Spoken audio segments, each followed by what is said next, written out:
ಇದನ್ನು butter fruit ಅಂತಾರೆ. Butter fruit ಸ್ವಲ್ಪ ಹೀಗೆ ಮೆತ್ತಗಿರಬೇಕು, ಗಟ್ಟಿಗಿರಬಾರ್ದು. ಅಥವಾ ಒಂದೊಂದ್ಸರಿ ತುಂಬ ಕಪ್ಪಗೂ ಆಗುತ್ತೆ ಅದು, ಆವಾಗಲೂ ಅದೇನು ಕೆಟ್ಟೋಗಿರೋದಿಲ್ಲ.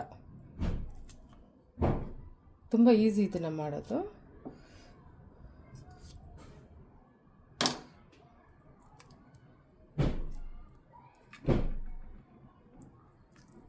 ಹೀಗೆ ಬಂದ್ಬಿಡುತ್ತೆ ಸಿಪ್ಪೆ ಎಲ್ಲ, ಆರಾಮಾಗಿ ತೆಗೆದುಬಿಡ್ಬೋದು.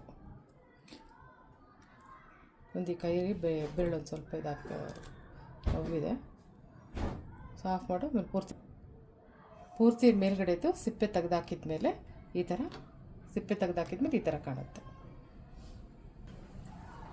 ಹೀಗೆ ತಕ್ಕೋಬೇಕು, ನೀಟಾಗಿ ಬಂದ್ಬಿಡುತ್ತೆ. ಯಾವ್ದಾದ್ರು ಚೆನ್ನಾಗಿಲ್ಲ ಪಾರ್ಟ್ ಅಂದರೆ ಅದನ್ನೆಲ್ಲ ತೆಗೆದಾಕ್ಬಿಡಿ.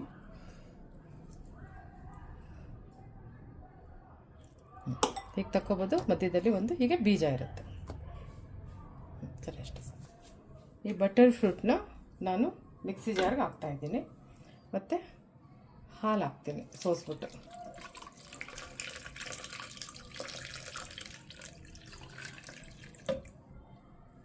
ಯಾರಿಗಾದ್ರೂ ಅಭ್ಯಾಸ ಇದ್ದರೆ ಸಕ್ಕರೆನೂ ಹಾಕ್ಕೊಳ್ಳೇಬೇಕು ಅಂತ ಹಾಕ್ಕೋಬೋದು, ಇಲ್ಲ ಅಂತಂದರೆ ಇದು ಹೇಗಿದೆಯೋ ಹಾಗೆ ಕುಡಿಬೋದು.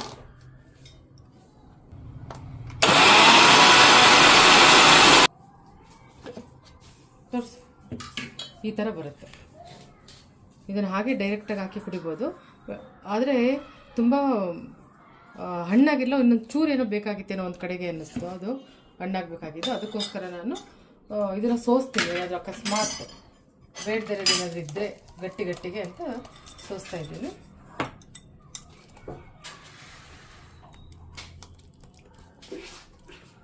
ಹೀಗೆ ಬರುತ್ತೆ ಬಟರ್ ಫ್ರೂಟಲ್ಲಿ ಮಾಡಿದಂತಹ ಜ್ಯೂಸು.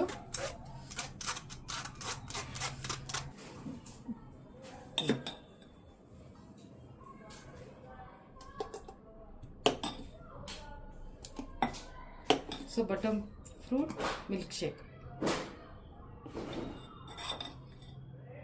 ಇನ್ನು ಹಾಕ್ಲಾ, ಪೂರ್ತಿ ಹಾಕ್ಬಿಡ್ತೀನಿ.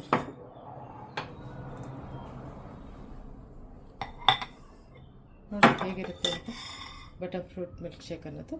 ಇದನ್ನು ಕುಡಿಬೋದು.